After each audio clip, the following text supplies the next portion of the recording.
Yes, Sonam. Yes, ma'am. DIC, ma'am, District Industry Center. It is located in district region of state. Example, ma'am, Ara, Aurangabad, ये सब ma'am Bihar में. To provide all necessary support service. Ma'am, it is initiated in 1977 and started in 1st May 1978. It is provided support service to entrepreneur for first time or business owner, their own MSME. Ma'am, DIC also promote registration and development of industrial corporators. It is controlled by state government and DIC help to provide loan, ma'am. Ma'am, there is some eligibility criteria under DIC. Loan for entrepreneur, SC, Safai Karmchari family, OBC. Additional entities, physical disabled, young professional engineers, doctor, etc. Ma'am. Okay. Ma'am, yes, ma'am. Okay, want to tell something more? Yes, ma'am. Business loan offered under NSCFDC. Okay. Anyone else who want to add on something more in DIC? Anyone else? Okay, good, Sonam. Who is going to tell me about the entrepreneurs institutes in India? Who is going to tell me about it? कितने सारे institutes established in India में for entrepreneurs? Entrepreneurs, for the courses which is available for the entrepreneurs. How many entrepreneurs institutes are available? Which is an institute of small to medium size enterprise. It is autonomous and it runs for non-profit only. And it was established in the year 1983 with corporate partners, including banks like SBI and IDBI banks. And it involves the industry development of UN industry organization. And ma'am, the second one is National Institute of Entrepreneurship and Small Business Development. And this is an apex body which was established in the year 1983. It is a organization which runs under the Ministry of Skill Development and Entrepreneurship. It is engaged in training. ये EDII entrepreneur development institute of India ये establish हुआ था 1983 में गुजरात में. ये एक autonomous body है. इसको मतलब IDBI bank, IFCI bank, SBI, ICI ये सब बैंक स्पॉन्सर किया है. ये क्या करता है, एंटरप्रेन्योर को मतलब फैसिलिटी देता है, जैसे एजुकेशन, ट्रेनिंग. इसमें एक क्या कहते हैं, फैशन डिजाइनर इससे पास आउट है, उनका नाम अभिनव दादा आई थिंक. दादा. हाँ, यस मैम, अभिनव दादा. इसका एम था कि अपॉर्चुनिटी क्रिएट करना, मतलब ये सेल्फ एम्प्लॉयमेंट के लिए अपॉर्चुनिटी क्रिएट करता था. करता है. सॉरी मैम, करता है. Okay, any other institute?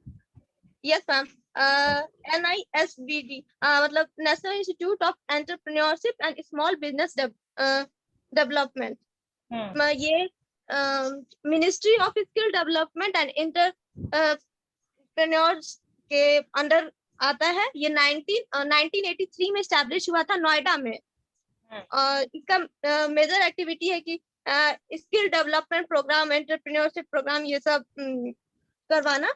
ये ट्रेनिंग देता है ट्रेनीज को, प्रोवाइड मैनेजमेंट डेवलपमेंट प्रोग्राम्स और कुछ इंटरनेशनल प्रोग्राम भी करवाता है. इसमें रिसर्च भी होता है और इसमें पोटेंशियल सर्वेज ये सब होता है. और इसमें अलग अलग प्रोग्राम भी होता है, जैसे MBA, BA सब जो करिकुलर प्रोग्राम होता है वो सब होता है. और ये बस मैम इसका इतना था. और था इंडियन इंस्टीट्यूट ऑफ एंटरप्रेन्योरशिप, ये असम गुवाहाटी में मतलब है. ये एस्टैब्लिश हुआ था 1993 में फर्स्ट, और ये स्टार्ट हुआ था 1 अप्रैल 1994 नॉर्थ ईस्टर्न काउंसिल के हेल्प से, और ये आता है मिनिस्ट्री ऑफ MSMI के अंदर। और इसका मतलब मेन एम है कि टू प्रमोट किसके अंडर में आता है, ये किसके अंडर में आता है ये मिनिस्ट्री ऑफ MSMI नहीं, आई थिंक नहीं था, MSME होगा। अच्छा सॉरी मैम, MSME वही बोल रहे हैं, गलती से हो गया। रिसर्च कौन सी करवाता है? ओके हम ये ठीक है, okay ma'am. Ma'am RED, yes ma'am, rural entrepreneurship development programme. Ma'am objective था provide employment training programme for rural people and youth, create micro enterprises or agencies, and it is connected with NGOs. Ma'am के function थे ma'am, training as ma'am 18 to 50 years होने चाहिए। 18 to 50 था, ये 18 to 45 था ma'am 50 18 to था। 50। Okay ठीक है। Training program differ from period, that is minimum 4 week and maximum 8 week. Participants are 25 to 30 people होने चाहिए। Program is run by NGO and its extension is 3-year-old and registered also.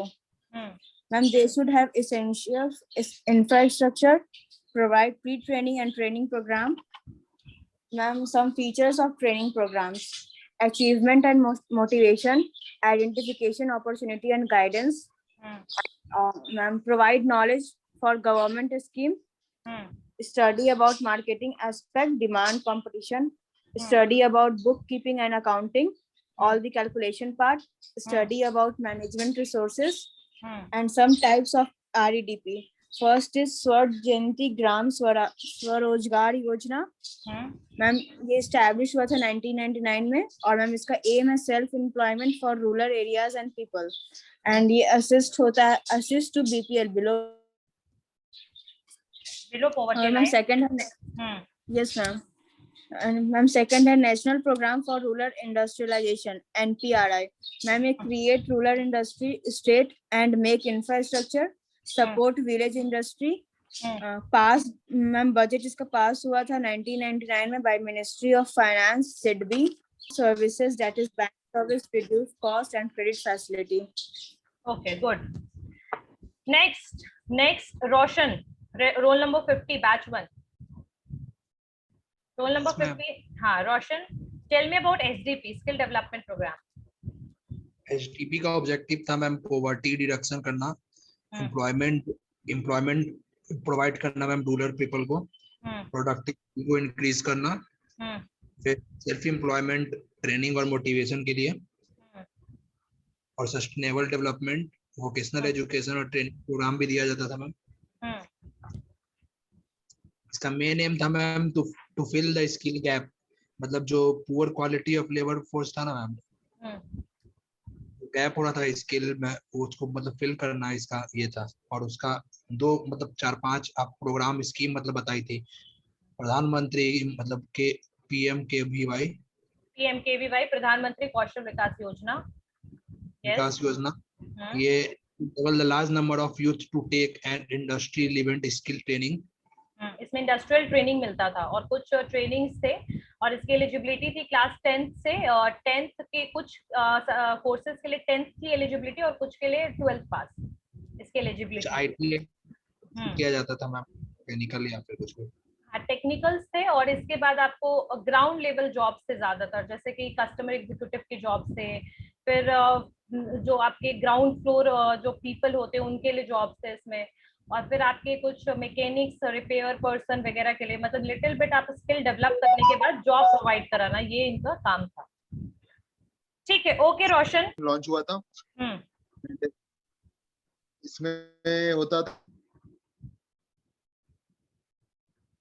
जो belong करते थे उनके development के लिए promote करती थी। 15 to 20% इंटरेस्ट के साथ मतलब वो सब्सिडी दी जाती थी। और ये तो हो गया, और दूसरी हो गया ट्रांसपोर्ट वाला। तो ट्रांसपोर्ट हो गया जो बैकवर्ड, गवर्नमेंट इसमें करती क्या थी कि ऐसा एरिया जो बैकवर्ड है। अच्छा, म्यूट हो गए हो बच्चे आप, म्यूट हो गए अंकित, म्यूट। हाँ बोलो। आवाज आ रहा है? आप बीच आप म्यूट हो गए, फिर आप म्यूट हो गए। अपने थ्रू हेल्प करती थी ऐसे एंटरप्रेन्योर को जो मतलब ये ट्रांसपोर्ट वहां नहीं कर पाते थे बैकवर्ड एरिया में, तो उनको वो अपने थ्रू प्रमोट मतलब उनके प्रोडक्ट को वहां पे ट्रांसपोर्ट करवाती थी, जिससे उनका कॉस्ट भी रिडक्ट होता था और उनका प्रॉफिट मार्जिन भी इंक्रीज होता था। और एक हो गया मैम वो टेक्निकल असिस्टेंट वाला। तो टेक्निकल असिस्टेंट में होता ये था कि गवर्नमेंट अपने थ्रू टेक्निकल सपोर्ट देती थी ऐसे एंटरप्रेन्योर को जो टेक्निकली अपने आप को अपग्रेड करना चाहते हैं। और एक और था मैम कैपिटल वाला जी, कैपिटल सब्सिडी करके था। तो उसमें कैपिटल मतलब जो इंक्रीज, जैसे स्टार्टिंग में कोई बिजनेस स्टार्ट करता है तो उसके लिए कैपिटल की जरूरत पड़ती है, तो उसके लिए भी गवर्नमेंट हेल्प करती थी कैपिटल अमाउंट देके या कैपिटल प्रोवाइड करवा के उनको। ये एक्चुअली आपकी कैपिटल असिस्टेंस के साथ साथ टेक्निकल असिस्टेंस देते हैं। लगभग 12% जितना भी आपका अमाउंट लग रहा है आपको टेक्नोलॉजिकली अपग्रेड करना अगर आपके कंपनी को वगैरह को, तो ऐसे केस में वो आपको 12% देती थी बेसिकली सब्सिडी, यानी एक particular amount of subsidy is given on the capital amount, यानी कैपिटल अमाउंट पर एक टेक्निकल सब्सिडी वो देती थी कि आप चाहे तो आप अपने बिजनेस को अपग्रेड करने के लिए पैसे को यूज कर सकते हैं। Subsidy is a kind of क्या होता है, एक अमाउंट होता है, एक छूट होता है, अमाउंट या छूट होगा जो बेसिकली किसके द्वारा दिया जाता है, गवर्नमेंट के द्वारा। और ये गवर्नमेंट सिर्फ और सिर्फ एंटरप्रेन्योर्स को नहीं देती है subsidy, the subsidy is given by the various on the various kind of loans as well. जैसे फार्मर्स के कई ज्यादा लोन छोड़ दिए जाते हैं उनको, तो that is also part of subsidy, ठीक है। या फिर गैस के लिए या बीपीएल वाले लोगों के लिए हम जब गैस वगैरह जो है, एलपीजी गैस वगैरह जो है वो सब्सिडाइज रेट में मिलता है, यानी जिसका मार्केट में रेट 900 है, they are getting it for 200 और 300, that is also a part of subsidy. तो सब्सिडी यानी या तो कोई डिस्काउंटेड अमाउंट होता है या तो एक लमसम अमाउंट होता है जो बेसिकली किसके द्वारा दिया जाता है, गवर्नमेंट के द्वारा दिया जाता है। सब्सिडी क्या है सबको समझ में आ गया ना। तो यहाँ पर जैसे मान लीजिए कि अगर आप, हाँ बोलिए, वो liberalise credit scheme for export पे, तो उस पे वही गवर्नमेंट टैक्स को छूट दे देती थी एक्सपोर्ट के ऊपर।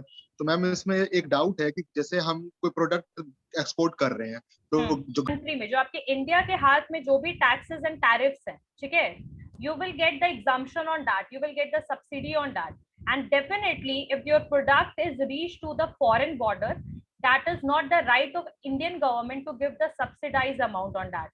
In that case, definitely foreign country, whatever they are charging for that, because there is an import duty as well.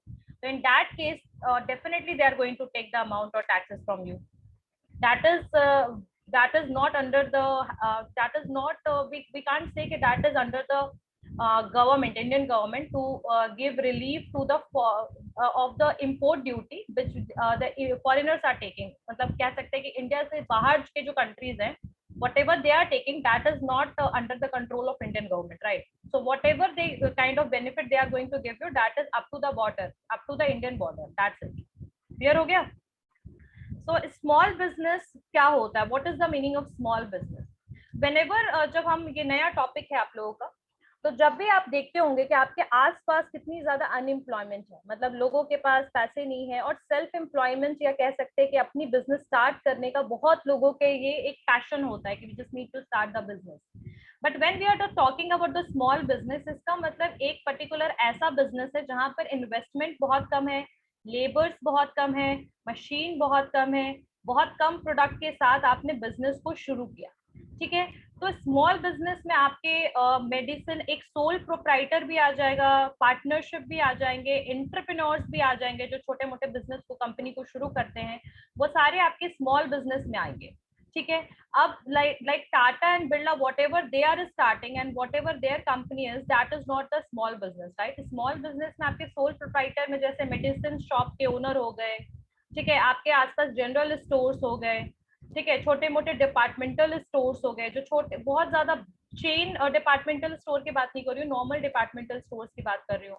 फिर हैंडीक्राफ्ट के छोटे मोटे इंडस्ट्रीज हो गए, कुछ आर्टिस्ट वगैरह जो आइडल्स वगैरह बनाते हैं, ये सारे आपके स्मॉल बिजनेस में ही आते हैं, ठीक है। तो स्मॉल बिजनेस को स्टार्ट करने का क्या बेनिफिट है? देखो, स्मॉल बिजनेस को स्टार्ट करने का सबसे बड़ा बेनिफिट ये होता है कि सबसे पहली बात, कैपिटल आपका इनिशियल स्टेज में काफी कम लगेगा, यानी you don't need to incur a very high capital when you are starting the small business, right.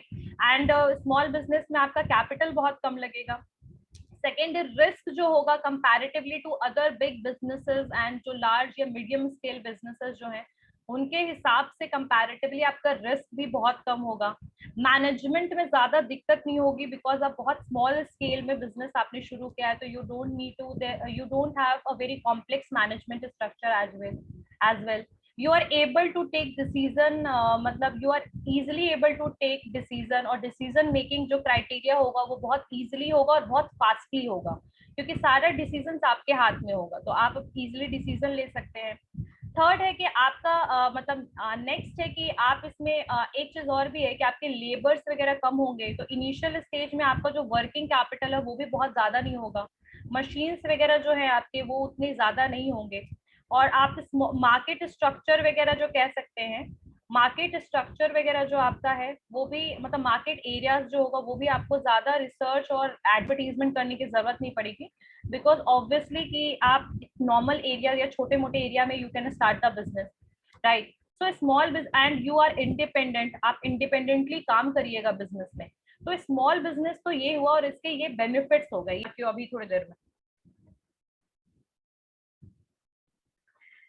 Next start कहते हैं, what is the meaning of small business, लिखिए what is the meaning of small business. Small business are either services, small business are either services, retail operations का मतलब क्या होता है, जो retailers होते हैं जैसे आपके शॉपकीपर्स वगैरह हो गए। Small businesses are either services और retail operations like grocery, medical store, trade people, bakeries, small manufacturing units, like a small business are either services, retail operations like groceries, stores, medical store, trade peoples, bakeries, small manufacturing unit, और ये भी लिख सकते हैं small industrial units. ये जो basically ये क्या होते हैं, ये होते हैं आपके स्मॉल बिजनेसेस, या तो वो छोटा मोटा कोई सर्विस करेंगे, बहुत बेकरी शॉप ओपन कर लिया, रिटेल ऑपरेशन कर रहे हैं, शॉपकीपर्स हैं, तो these all are known as the small business. अब स्मॉल बिजनेस में कौन कौन से आते हैं, टाइप्स ऑफ स्मॉल बिजनेस कौन कौन से होंगे, लिखिए types of small business. SSI small scale manufacturing unit भी आएगा इसमें, स्मॉल स्केल मैन्युफैक्चरिंग यूनिट। फिर आपके हैंडलूम एंड पावर लूम्स आएंगे, handlooms and power looms. Khadi KHADHI, khadi, KHADI, khadi हो जाएगा, DHI लगेगा तो KHADI, khadi. Agro based industry समझते हो, एग्रीकल्चरल बेस्ड इंडस्ट्री को हम कहते हैं एग्रो बेस्ड इंडस्ट्री, जो खाने पीने की चीजें छोटी मोटी बनती हैं वो। फिर आपके ट्यूशन सेंटर्स वगैरह हो गए, ट्यूशन सेंटर्स, ठीक है। Small scale manufacturing industries, handlooms and power loom, khadi, agro based industries हो गए आपके, ट्यूशन सेंटर्स हो गए, फोटोग्राफी हो गया आपके। फिर स्मॉल ढाबा और रेस्टोरेंट जो होता है वो भी आपका इसी में आता है, स्मॉल स्केल इंडस्ट्रीज में। फिर आपके प्रिंटिंग इंडस्ट्री वगैरह हो गए, ऐसे तो बहुत सारे टाइप्स हैं स्मॉल स्केल इंडस्ट्रीज के, लेकिन इनको बस थोड़ा बहुत लिख लीजिए। प्रिंटिंग इंडस्ट्रीज वगैरह हो गए, ठीक है। तो ये सारे आपके क्या हैं, स्मॉल स्केल इंडस्ट्रीज है। क्लियर है? ये सारे आपके स्मॉल बिजनेस है। स्मॉल स्केल इंडस्ट्रीज का पूरा टॉपिक ही अलग से पढ़ना है, ठीक है। स्मॉल आगे लिखिए, आगे इसमें लिखिए, स्मॉल बिजनेस में लिखिए, a business which function on a small scale, a business which functions on a small scale level, involves less capital. A business which functions on a small scale levels involves less capital investment. less number of labor and fewer machine to operate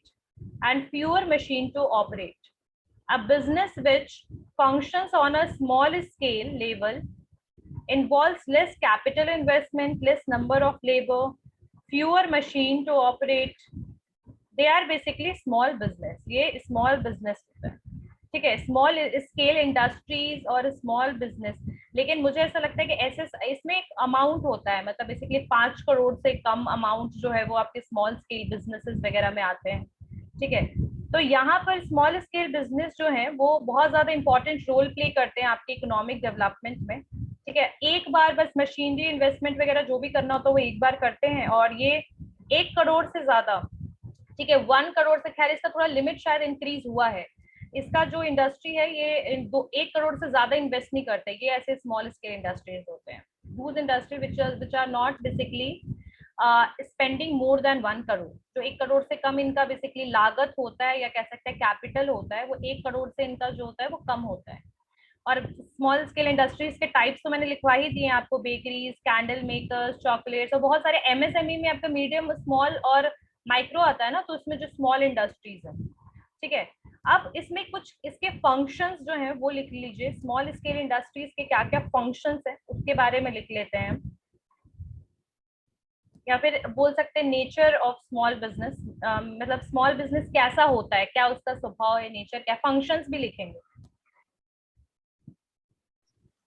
Ma'am, a company which runs on small scale, which doesn't require a lot of people, a lot of laborers to work on it, and which doesn't require an investment of more than 1 crore. A small scale industry. I mean, is a small business. हाँ, small business और small scale industries को भी इसी में लिया जाता है small business में. बस इंडस्ट्रीज में क्या होता है कि आप मैन्युफैक्चरिंग में एक सोलली आप डिपेंडेंट होते हैं, और इसमें जो स्मॉल बिजनेस है उसमें मैन्युफैक्चरिंग के अलावा और भी जो एक्टिविटीज होती हैं आपकी, सर्विसेज, रिटेल ऑपरेशंस वगैरह, प्रिंटिंग मशीन्स वगैरह जो भी हैं वो सारी भी इंक्लूडेड हो जाती है, ठीक है. स्मॉल स्केल इंडस्ट्रीज में ज्यादातर हम मैन्युफैक्चरिंग यूनिट पे ध्यान देते हैं. Okay, so what are the nature of small business. Small business का क्या नेचर है लिखिए, ठीक है. लेस बजट,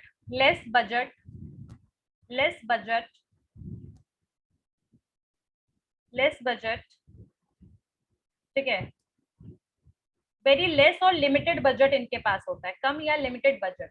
यानी कि जो सोल प्रोप्राइटर होंगे या फिर कोई छोटे मोटे बिजनेस ऑपरेटर होंगे, वो अपना बजट एक तय करके रखेंगे और वो अपने पॉकेट पे पूरा ध्यान देंगे कि whatever is their capability to invest in the business, right? If they want to invest, if they want to start a general store and if they want to invest 10 lakh rupees, तो वो सिर्फ 10 लाख रुपए या 15 लाख रुपए में अपना business शुरू करेंगे. ऐसे इनको कहते हैं सोल प्रोप्राइटर. सोल प्रोप्राइटर कौन होते हैं पता है सबको ना? Who is the sole proprietor? Sole proprietor कौन होते हैं पता है सबको? पूरा सोल प्रोप्राइटर मैम एक सिंगल जो बंदा होता है, मतलब एक ही इंसान ओनर भी होता है कंपनी का, वही रन करता है, वही सब कुछ होता है. वो जितना फाइनेंशियल वो सारा सपोर्ट रहता है वो अकेले करता है. उसमें मैम क्या होता है कि एक बंदा पूरा बिजनेस को रन करता है और उसको अपने तरह से एक लिमिटेड पोजीशन तक ले जाता है. तो मैम उसको सोल प्रोप्राइटर के अंदर रखते हैं, जिसमें सिर्फ ओनली 1% वन मैन आर्मी भी बोलते हैं मैम इसको. गुड. द सोल प्रोप्राइटर कौन होते हैं? जो अकेले सोलली, मतलब अकेले बिजनेस को रन करते हैं. जैसे आपके शॉपकीपर्स वगैरह जनरल स्टोर में देखते होंगे, एक ही ओनर होता है. कई बार तो हेल्पिंग हैंड्स के लिए वहां पर कोई लेबर भी नहीं होता है. He or she is giving the product and taking the money and he or she is running the business, और इनका कोई फर्दर एक्सपेंशन का या इसका कोई इनके पास कोई स्कोप नहीं होता. मतलब ये ज्यादा एक्सपैंड नहीं करना चाहते, वो बस एक छोटा सा स्टोर तक ही लिमिटेड रह जाते हैं, ठीक है. तो वो बहुत कम इन्वेस्टमेंट के साथ अपने बिजनेस को शुरू करते हैं. तो यहाँ पर जो बेसिकली यहाँ पर जो बजट होता है स्मॉल स्केल इंडस्ट्रीज का, वो क्या होता है? बहुत लिमिटेड होता है, ठीक है. उसी अमाउंट से they have to take the product भी सेल करने के लिए चाहिए, मैनेजमेंट कॉस्ट, ट्रांसपोर्टेशन कॉस्ट, सब कुछ वो उसी में इंक्लूड कर लेते हैं, बहुत ही लिमिटेड बजट में. क्लियर है? Next one is labour intensive. Second one is labour intensive, ठीक है. जैसे कि आजकल जो बड़े बड़े बिजनेसेस जो चलते हैं वो ज्यादातर कैपिटल इंटेंसिव है। What is the meaning of capital and labour intensive? Labour intensive का मतलब है कि जहां पर हम लोगों का जो वर्क है लोग ज्यादा करते हो, लेबर ज्यादा इन्वॉल्व हो, यानी कि जो मशीनरी हो उस पर ज्यादा डिपेंडेंसी ना हो। कैपिटल इंटेंसिव का मतलब होता है जहां पर मशीन्स बहुत ज्यादा होते हैं, लेबर्स कम होते हैं।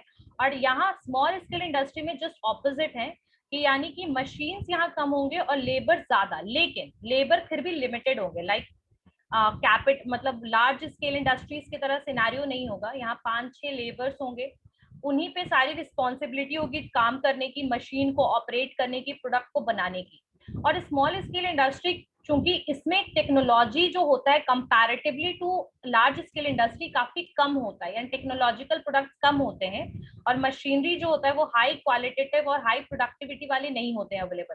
तो यहाँ पर जो पूरा डिपेंडेंसी होता है पूरा प्रोडक्शन सिनेरियो का या फिर पूरे मैनेजमेंट सिनेरियो का या फिर सर्विस देने का, ये पूरा का पूरा लेबर पे ही डिपेंडेंट होता है। ठीक है, लाइक स्मॉल बिजनेसेस में ज्यादातर लेबर इंटेंसिव है, ठीक है, जिसमें ज्यादातर लेबर की वजह से ओवरऑल फंक्शन हो रहा है। और यहाँ पर जो फिजिकल वर्क ज्यादा है comparatively to the intellectual work, और we can say the machinery work से ज्यादा यहाँ पर फिजिकल वर्क है। यहाँ पर मशीनरी की कमी है, तो यहाँ पर ज्यादातर ऑपरेशंस जो होते हैं वो मैनुअली होते हैं। ठीक है, जैसे मान लीजिए कि अभी बिस्किट्स वगैरह के लिए जो लार्ज स्केल कंपनीज है वो बिस्किट को पैकेट्स भी बनाने के लिए they are using the machines, but in the case of the small scale industry बहुत सारे पैकेट्स वगैरह जो होते हैं वो हैंडमेड बनते हैं या फिर उनको बनाने के लिए लेबर जो है वो टाइम देते हैं, they are using the hand machines और to pack the particular product. So we can say that the small scale जो industries और we can say small businesses हैं, यहाँ पर ज्यादातर क्या है लेबर इंटेंसिव है as comparison to the capital intensive। तो फर्स्ट और सेकंड पॉइंट क्लियर हो गया सबको कि लिमिटेड बजट और लेस बजट है, और सेकंड जो चीज है वो है लेबर इंटेंसिव। नेक्स्ट लिखिए community based, community based, community based, community based. यानी कि कम्युनिटी बेस्ड का मतलब ये नहीं है कि यहाँ पर जो वर्कर्स या वो है वो कम्युनिटी के हिसाब से, no, it is not the point. The point is that कि द जो स्मॉल स्केल इंडस्ट्रीज होता है वो कुछ ही पर्टिकुलर कम्युनिटी या कह सकते हैं कुछ पर्टिकुलर एरियाज के हिसाब से प्रोडक्ट प्रोवाइड करता है। यानी कि अगर मान लीजिए कि आरा में कोई स्मॉल स्केल इंडस्ट्रीज है तो सबसे पहले वो आरा के मार्केट को क्या करेगा, कैप्चर करेगा। समझ में आई बात? तो स्मॉल स्केल इंडस्ट्री जो है वो वहां की लोकल डिमांड्स पे ज्यादा फोकस करते हैं जहां पर वो बेसिकली एस्टैब्लिश्ड होते हैं। क्लियर है? अब जैसे अगर हम लोग के आसपास के भी जो जनरल स्टोर्स हैं या डिपार्टमेंटल स्टोर्स हैं, उनका फोकस किस पे है? बेसिकली हम लोगों पे जो उनकी लोकेलिटी में है या उस लोकेलिटी में जो लोग रह रहे हैं। तो लोकल कम्युनिटी बेस्ड डिमांड को वो ज्यादा क्या करते हैं, बेसिकली फुलफिल करने की कोशिश करते हैं। ठीक है, तो स्मॉल बिजनेस का जो पहला मोटिव यही है कि कंज्यूमर को हम सेटिस्फाई करेंगे किस किस तरीके से, उनके नीड और डिमांड को लोकल एरिया और कम्युनिटी में फुलफिल करके। ठीक है, ये कुछ एरियाज में बेसिकली कुछ एरियाज में स्टैब्लिश होता है। जैसे हम लोग के घर के आसपास कुछ डिपार्टमेंटल स्टोर्स वगैरह हैं, वो सारे एग्जाम्पल्स इसी में आ जाएंगे।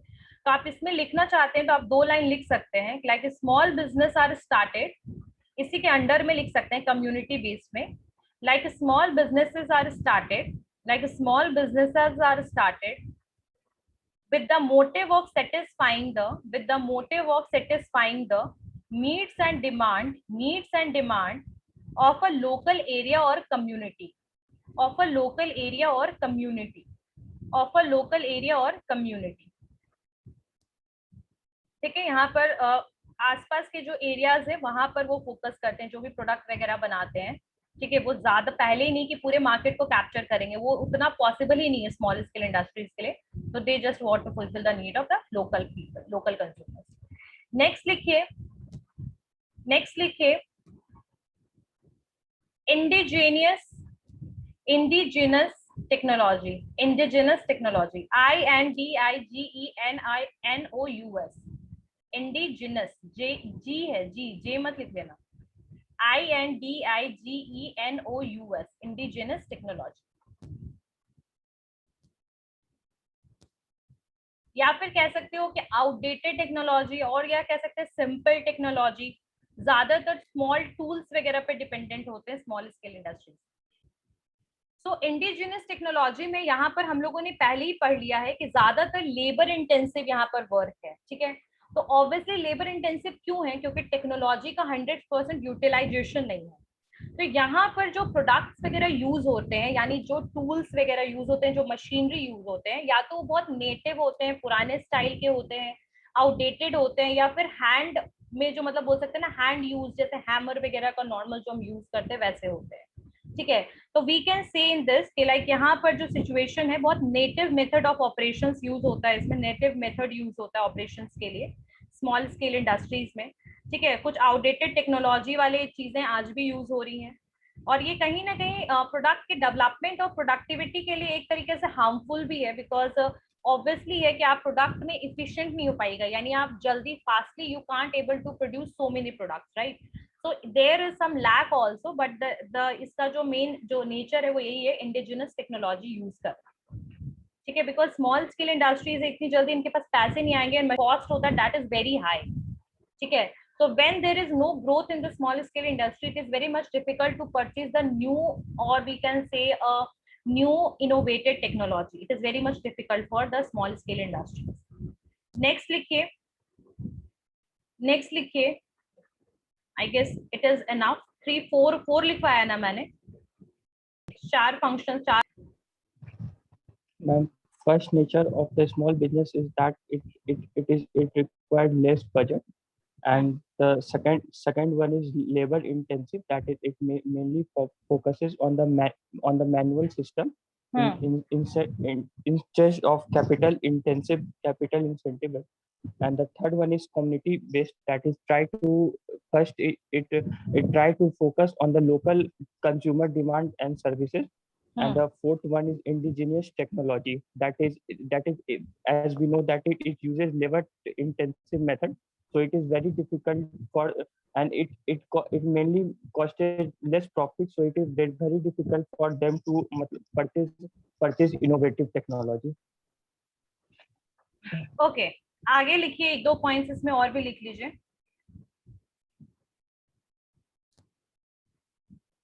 फ्लेक्सिबिलिटी नेचर में लिखिए, flexibility. Like in a small business, we can make a very quick changes. Whatever we want to change, we can change it, right? Like हमें मन है कि भाई हम थोड़ा सा स्ट्रक्चर को चेंज करें, शॉप में चेंज करें, प्रोडक्ट लाइन में चेंज करें, तो that is easily happen in the small scale industries, ठीक है. और वही फ्लेक्सिबिलिटी आपको लार्ज स्केल इंडस्ट्रीज में नहीं मिलेगा, बिकॉज प्रोडक्शन में आपने काफी कॉस्ट इनकर कर दिया है.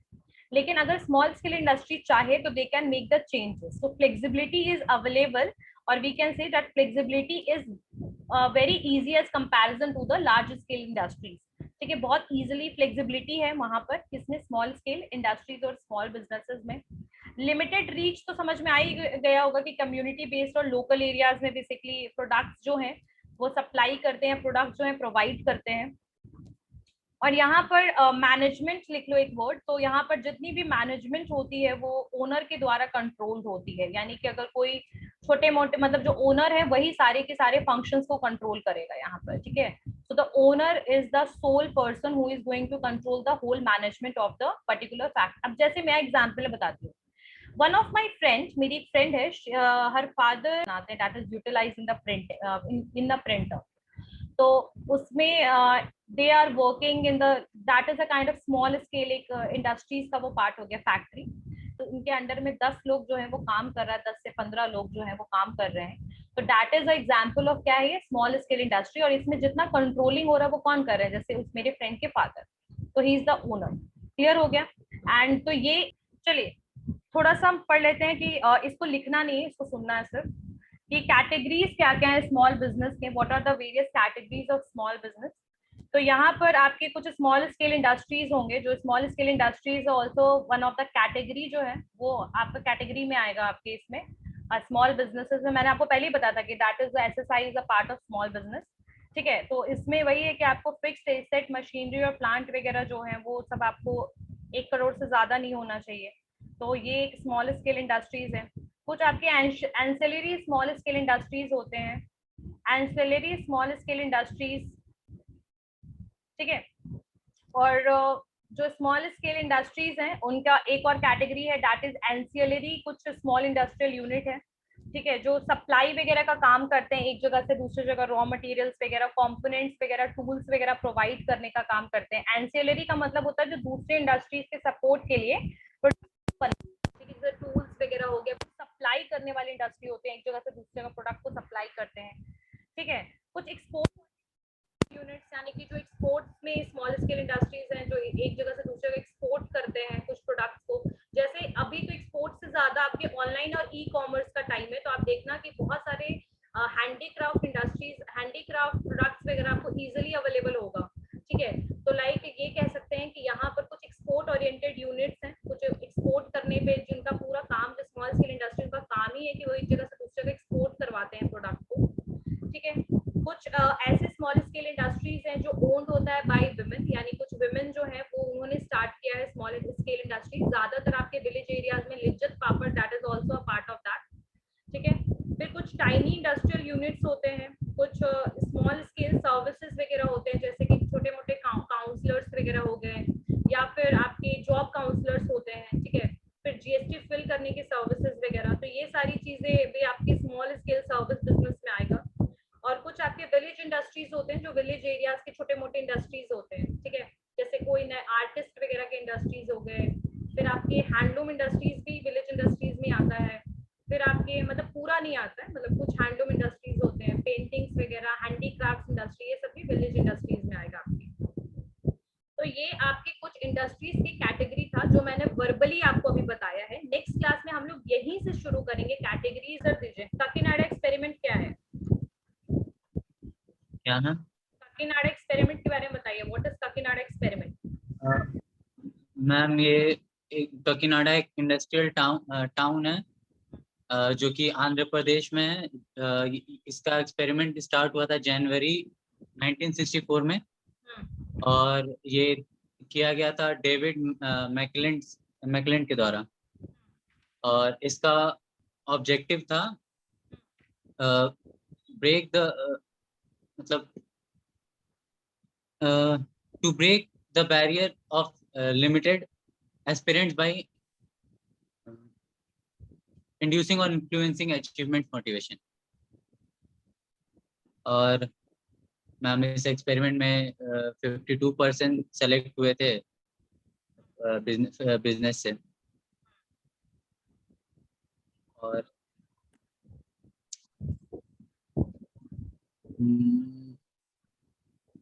नेक्स्ट बताइए मुझे Schumpeter theory of an entrepreneur.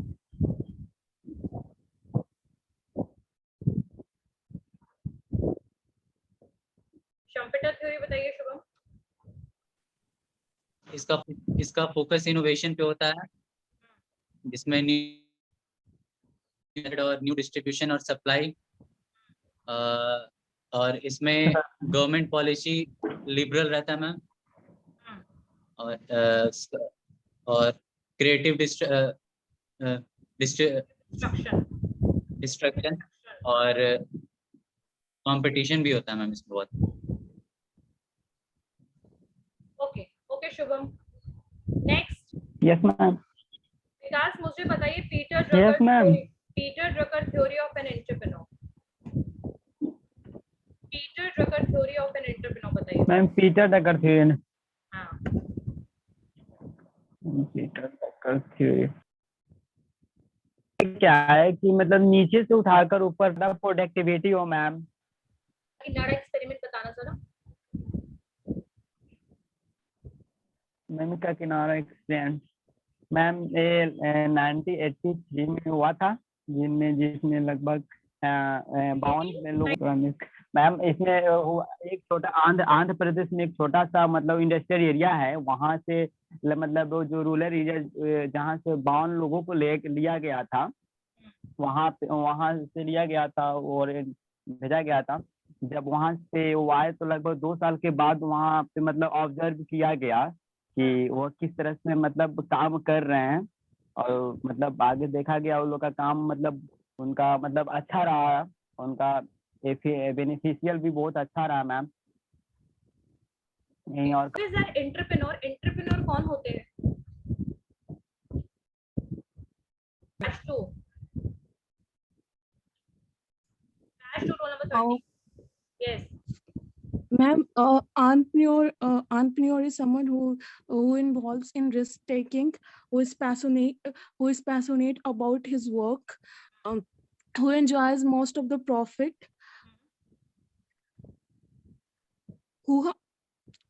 that's all, ma'am.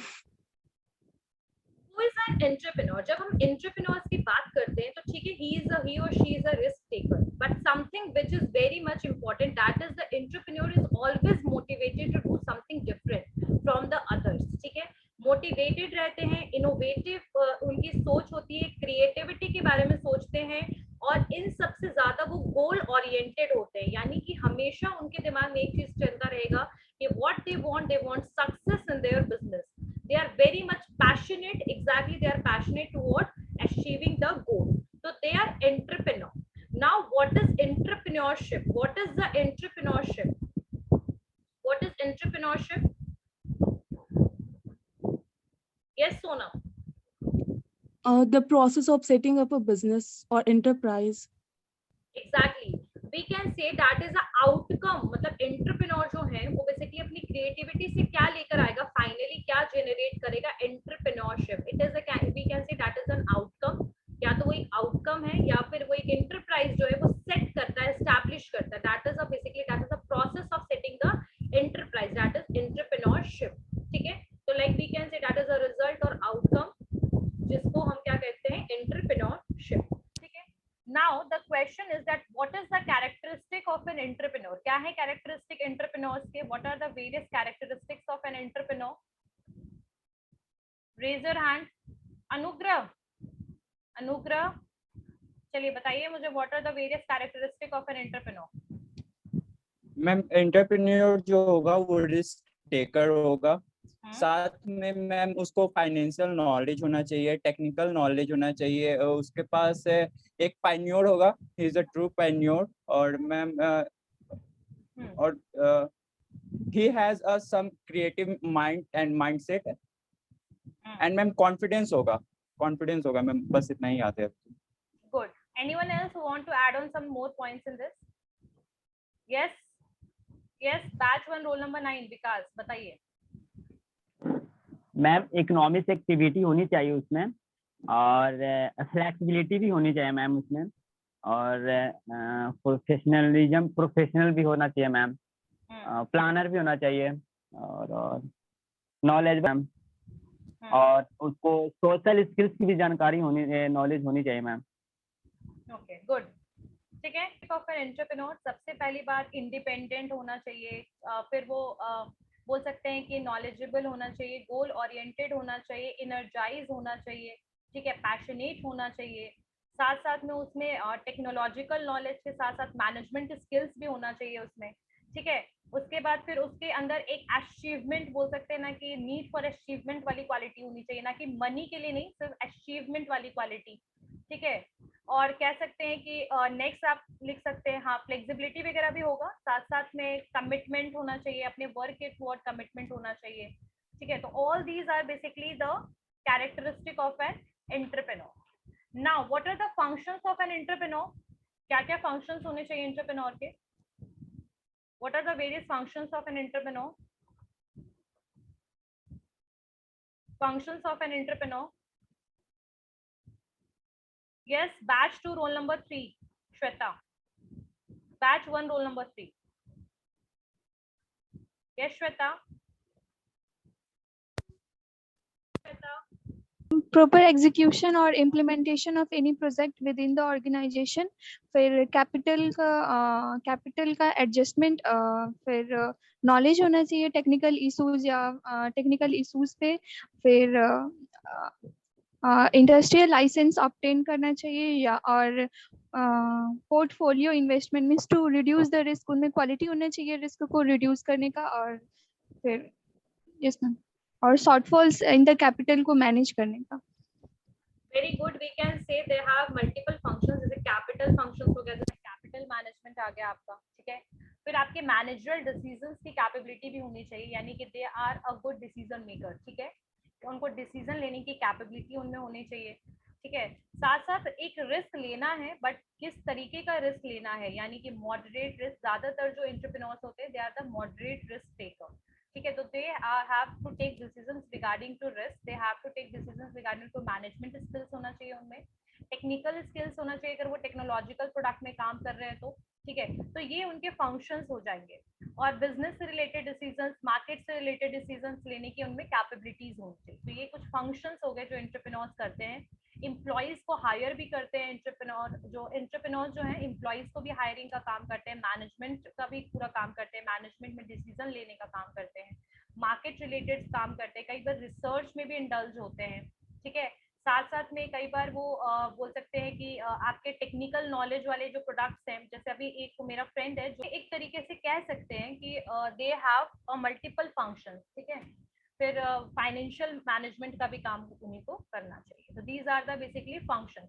What are the qualities of an entrepreneur? Exactly, he focuses on work effectiveness, efficiency, ठीक है। फिर सारी मार्केट के नॉलेज के बारे में, कंज्यूमर्स के नॉलेज के बारे में, ये सारे डिसीजंस भी लेना किसको पड़ेगा? एंटरप्रेन्योर को।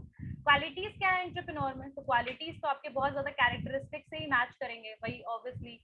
मतलब एक कंसिस्टेंट काम करना, एक कमिटेड होना, गोल ओरिएंटेड होना, ठीक है। इंडिपेंडेंट होने के साथ साथ फिर हार्ड वर्कर होना, हार्ड वर्किंग होना चाहिए पर्सन, ठीक है।